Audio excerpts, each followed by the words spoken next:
नमस्कार,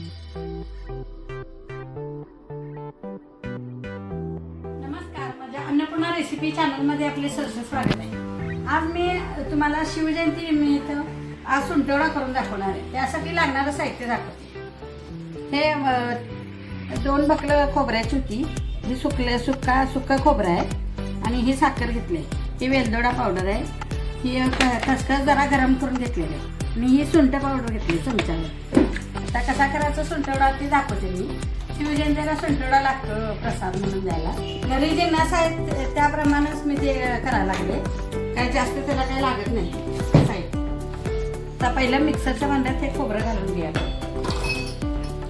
सुकं खोबरं आहे, त्यात साखर पण घालून घ्या, आपल्या आवडीनुसार कसं पाहिजे मान तसं।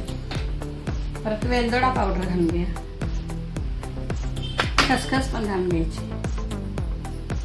ही भाजून घेतलेली आहे खसखस थोडीशी, आणि चमच्याभर सुंठ पावडर आहे ती पण त्यात घालूया। आता मिक्सरच्या भांड्यातून आपण काढूया।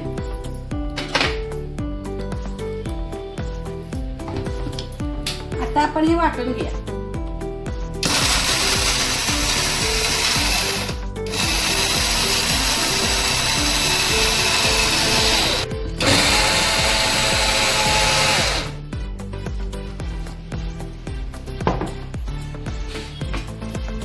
हा, मस्त सुंठवडा झाला। अशा पद्धतीने करून घ्यायचं,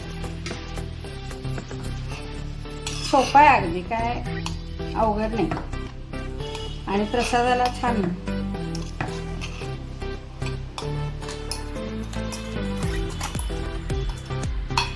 आता रामनवमी आली, श्रीकृष्ण जन्माष्टमी, तेव्हा सुंठवडा लागतो।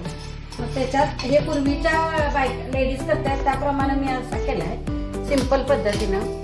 पूर्वीचे काय बदाम वगैरे घालत नव्हते पूर्वीचे लोक, त्या पद्धतीनं मी केलेलं आहे सुंठवडा।